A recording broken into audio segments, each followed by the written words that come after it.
it's Candella. How are you today? I'm hoping everything is great with you. And today we're going to talk about mindfulness and we're going to talk about the volcano and we're going to learn some more DBT information and skills. Yay! So, my name is Candella. Let's start with that. My name is Candella, and I am a therapist. I do mental health and substance abuse counseling, and I was facilitating a group and then the coronavirus happened. I guess you heard about that, right? So I needed to cancel my group due to not being able to gather in groups. And my group member said, but we want our group. So I said, if I can't have the group, then I will create a YouTube video and teach you the skills via YouTube. And so here we are. This is me learning to do YouTube. This is my third ever YouTube video. So that's how new I am, and I am certainly open to feedback on how I can improve my YouTube video presenting skills or presentation skills or DBT skills or anything else you feel like you need to tell me. Certainly feel free to tell me in the comments. So, I already introduced myself. I want you to know part of what we're doing today is going to be from this book. This book is the DBT Skills Training Handouts and Worksheets.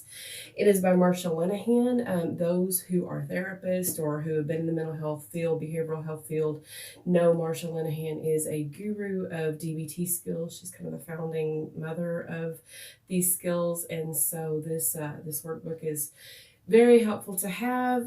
You can certainly purchase it on wherever you purchase books online, or I actually got mine online even before coronavirus.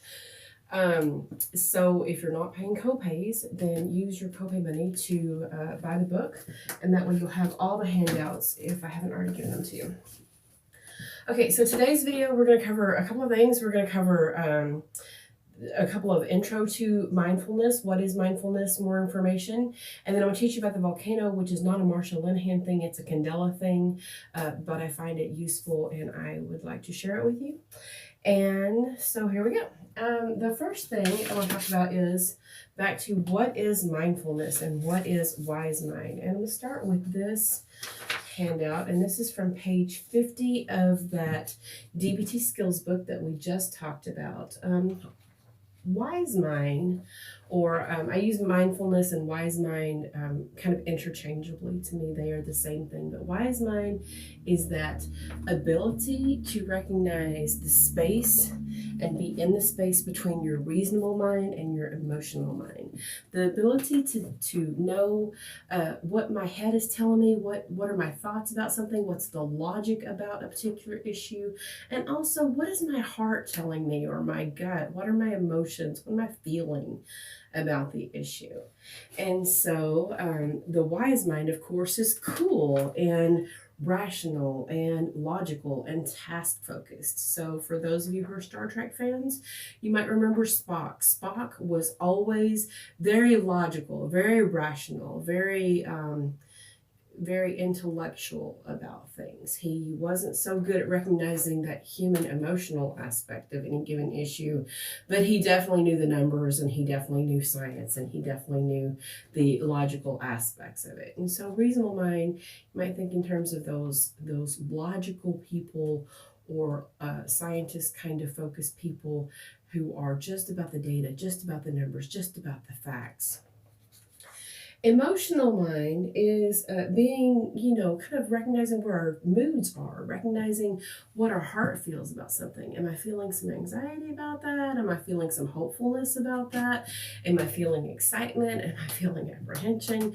What's going on within my emotional content? Emotion is, it's warm. It's sometimes a little too warm, but emotions are fluid and viable, and they're vibrant. And so when you're in emotion mind, you might be ruled by your moods, your feelings, your urges to say or do things, that impulsiveness.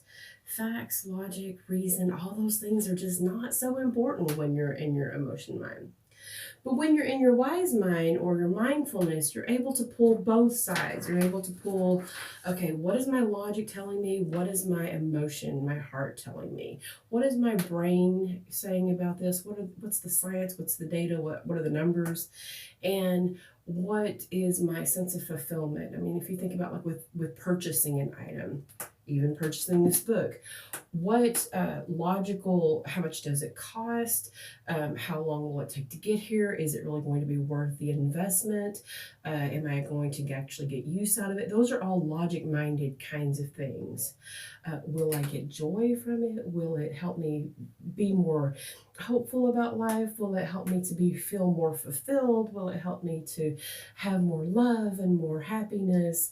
Those are emotion kinds of things. And so being able to pull those two together is being able to be mindful and make a decision based on the info coming from both sides. Okay, now this is page 50 in the book, and I don't always follow the order of the book, and I don't even always follow the directions of the book, but I still like the book, so I'm just going to let you know. I'm moving on quickly to page 71, and that doesn't mean that we will never cover any of the other pages between 50 and 71. That just means for today, we skipped ahead to another Venn diagram here. And this Venn diagram, let me just get it closer so you can see, talks about our doing mind and our being mind. And so wise mind or mindfulness is that space where we can pull both together, our doing mind and our being mind. So what is doing mind and being mind? I could read the sheet from you, but I just want to talk about doing mind. Doing mind is task oriented. Like, for example, if you're doing the dishes and you're scrubbing a pot, doing mind is focusing on, scrubbing that pot, and I got to get the next pot, and then I need to clean up the stove, and I want to make sure I get the microwave cleaned out and the trash still needs to go out. And doing mind is all of that sense of like, what is it that I'm doing? What needs to be done? What's the list of things to do? And how many of those have I checked off? How many of those do I still have left to check off? Being mind is being fully present in the moment. And so even with doing the dishes, if I'm scrubbing the pot and I can feel the warmth of the water and I can feel the texture of the rag or the scrub brush or whatever it is I'm using, and I can feel the sense of watching the debris or the caked on food or whatever to just melt away, and I'm just really focused on that moment of that one dish, that is being mind. And can you see how those are different? So pausing and really focusing on, I feel, I sense, I notice, I am fully aware of this moment, of this pot, of this brush, of this water, of these suds, of this, this air that I'm breathing in this moment. That's what being mind is about. Another example is I have this adorable granddaughter. I talk about her all the time. And so as you hang with me on these videos, you're probably going to get to hear more about her. And before the whole coronavirus thing, I love to take her on adventures, like to the park or to the zoo or wherever. So in planning for my adventure, I am in doing mine. I'm going to make sure do we have her sippy cup? She's not using a sippy cup now, but do we have a cup for her or a bottle? Do we have some water? Are we going to take snacks? Do we need a change of clothes for later? What kinds of things do I need to pack? Do we have sunscreen? Do we have hats? If we're going to the park or if we're going to the zoo, I maybe want to pack the stroller, getting all of those things in the bag, getting them in the car, getting my mind focused. Do I have my zoo pass? Got it. What else do I need? My car keys, my phone, etc. All right, so I'm in doing mine. Meanwhile, as I'm packing the stroller into the trunk of the car, she is very focused on a rock in the driveway. Like, she is really just noticing that this particular rock has a little bit of pink in it, and it's got some white, and look, it's kind of sparkly. Look, Grandma, it's sparkly. And she's all about this rock. I'm not about the rock. I'm not about noticing what's going on in this current moment other than like checking off the to-do list in my head. I'm getting ready to go have the adventure at the zoo or the park or wherever it is we're going. She is not thinking about the future. She's not thinking about the park or the zoo or wherever we're going. She's thinking about this exact moment right now. She's feeling the breeze brushing her hair. She's noticing the smells that are part of the springtime. She is noticing that this rock has sparklies in it. She is presently in being mine while I am in doing mine. And so hopefully those examples help. Wise mind is being able to notice, okay, I do have my to-do list. And also, yes, those sparklies are beautiful. And thank you for showing me that. Noticing that this is a moment that I can enjoy the adventure of preparing for the other adventure while I'm also preparing for the other adventure. I can be fully present even in this moment to see, wow, there is pink and white and gray and all these colors and sparklies in this little rock. And it's just a rock from my driveway. I mean, we didn't go anywhere to get that really cool rock. It just happened to be there and she happened to notice it. So, wise mind is being able to pull that being mind and that logic or that doing mind, those task focused minds, pulling all of that together. Okay, so that's some explanation about what mindfulness is. Now I want to talk a little bit about what we can do with some mindfulness. And so this is not a Marshall Linehan teaching. This is a Candella teaching, but I want to talk about the volcano. And so in my work, I work with folks who have some anxiety. Some folks have trauma that we're trying to work through, and a lot of folks have stress. Even if they didn't come in for stress, I mean, I think stress is part of our cultural existence these days, right? So I think in terms of if we put each one of these little stressors into what I call the volcano, and I call this my volcano scale a lot of times too. If we think about each one of these little colors, is maybe this blue thing is something that happened when we were 5, and this one happened also in early childhood, maybe even before memory, and this one happened maybe in like 2nd grade, and this one happened in early adolescence, and this is something that was kind of not so great that happened in my early teens or like 14, 15, whatever, and this was something that happened in 16 or 17, and this was that day at school, oh my gosh, and this was something that happened in my 20s, and this was something that happened a couple of years ago, and this was something that happened maybe a few months ago, and this was something that happened last week or a couple of weeks ago, and this was something that happened yesterday, and then this little teeny tiny triangle is something that maybe happened just now or today. Now, when our internal volcano is so full, just any little teeny tiny thing can set us off, and then we explode, right? That's what all these squiggly lines here at the top are. This is the explosion that happens, and the explosion can happen in for those of us who struggle with anger, the explosion can happen in terms of words. We say things that are mean or hurtful or unkind. For those who struggle with really big anger, it might happen in physical actions. I've worked with a number of kids who've punched holes in walls or got into fights or those kinds of things. Actually, I work with a number of adults who've struggled with things like that too.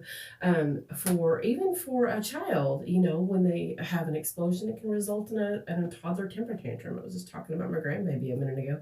If her volcano is full, she might throw a fit. And anyone who's been around kids any length of time knows what a fit looks like, right? Fits can happen whether you're 2 or 20 or 92. They happen to all of us, and they happen, I feel like, as a result of having our metaphorical volcano be too full. Now, I want you to notice, and I will fully admit, obviously, I'm not an artist. I need to stick to my day job because art is not something that I'm going to be able to make any kind of living at. But I want you to notice this little triangle here at the top, and notice my intent was to make it pretty close to exactly the same triangle here. And my reason for doing that is because I want you to notice that if this little teeny tiny triangle had happened and the whole volcano was empty, if I'd already processed through and worked all those stressors from early childhood and adolescence and early 20s and etc., then that little triangle here would have sat here in an empty space. So I sort of did another rendition of this triangle. I did get a little mini whiteboard. I'm going to get a bigger whiteboard, but this is what I got for today. And in this case, I've got it being blue, but the blue triangle here at the top is supposed to be the same size and shape as this little triangle here. And this could be any little stressor. It could be, I could get stressed over the fact that the grandkid is looking at a rock instead of getting in the car and we're trying to load up. I could get stressed about my dog doing crazy things that my dog does. I could get stressed about my cat jumping in my lap when I'm wearing black pants, and I've got a video in a few minutes. And now I have fur all over my black pants, right? So, I mean, there are lots of things to get stressed about. If this volcano was, oh, I did not grab my eraser, so let me grab a tissue here. If this volcano was empty, and all there was this teeny tiny little bump, then there would be no explosion. The teeny tiny little bump would happen, and it would just be like a little bump in the road, da da da da da, moving back on, and everything can still be calm and peaceful. I guess I forgot to mention that I use this as a scale when I'm asking people about their stress level, anxiety, or anger level. I'll use this as my 0 to 10 scale. And so 0 is the sense of I am very calm and peaceful. And 10 is this kind of feeling up here. And 9 is the space of being like, like I'm about to blow, but not quite blowing, not quite spewing hateful or mean words, but, maybe having to really strain to hold it in. I sometimes use the analogy of Yosemite Sam for those who are old enough to remember Yosemite Sam. He was a cartoon character on Looney Tunes on Saturday mornings back in the old days, when I was a kid. And he had this big hat, and he had bright red hair and a big old mustache. And when he would get mad, he would say a string of syllables that, from an adult perspective, we know that they were cuss words, right? But they didn't cuss on cartoons back then in those days. And so, and he'd say a bunch of things that didn't make a lot of sense. And then he would, and his hat would literally, blow up, and you'd see this fire coming out of his head. And so that would be an example of this, when we're using anger as our, for those of us who struggle with anxiety, sometimes the instead of coming out is more of an implosion. And so we go kaboom, and we just sort of fall into ourselves in some ways. Maybe not physically, but kind of an emotionally thing. But there were a few episodes on that Yosemite Sam where he would get to, for some reason, he had maybe made a bet or something, and he couldn't explode for something that was part of that little series or part of that little episode.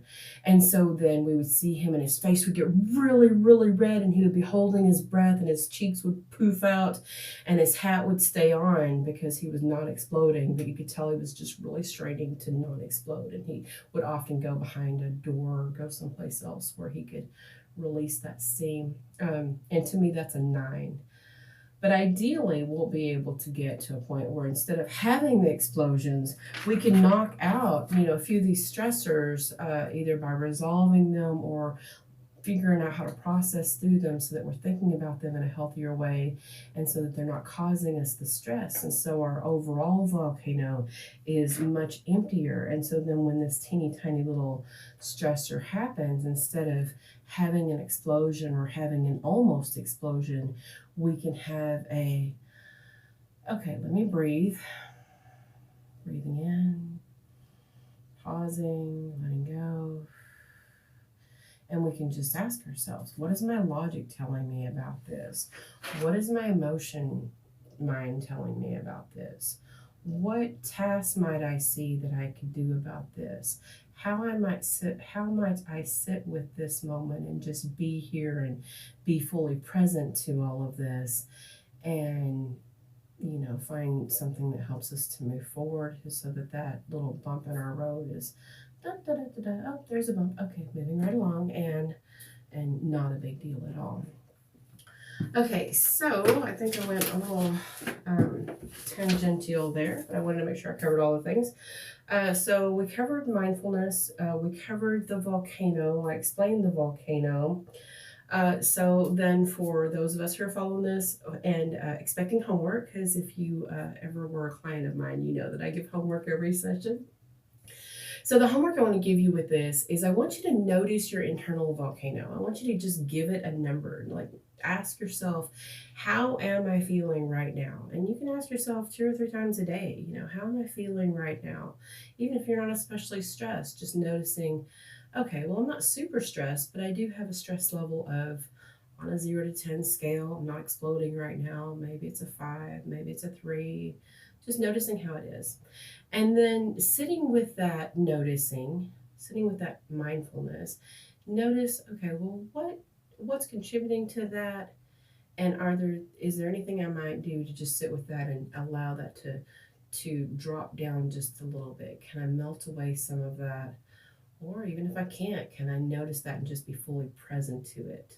Like the sparkles in a rock. Can I just notice it like, okay, it's kind of complicated. It's got some sparkles, got some reds, got some greens, got some different colors to it. Like, okay, how much can I notice about this? And just giving a moment of, I am noticing how I'm feeling right now. I am noticing how full my volcano is right now. And I am taking some deep breaths and allowing myself to notice what contributes to that fullness, and are there things that I can do to help myself to feel just a little, just a notch calmer, just a notch more present, a notch more peaceful. Okay, so that's your homework then. Notice your volcano and notice things that you can do to help bring yourself more into a calm, peaceful state with it. All right, so we still have this coronavirus thing going on, so definitely be sure and wash your hands. The mindfulness exercise I gave last time of watching how often you touch your face, I'm still going to throw that back at you. And I want you to know that I'm truly rooting for you to be the best you can be, even in these stressful times, even in these difficult moments, even with all that we're going through. I really do want you to know that I'm rooting for you to be your best, and that I'm proud of you for all the good things that you're doing. So I will see you again next week. I'll be doing this every week. Leave me a comment if there's anything you want to share with me with regards to how I might improve the videos, or if there's anything else that you feel like I should know. Certainly feel free to hit me up and let me know what that is. Thanks so much, and have a great rest of your week. Bye-bye.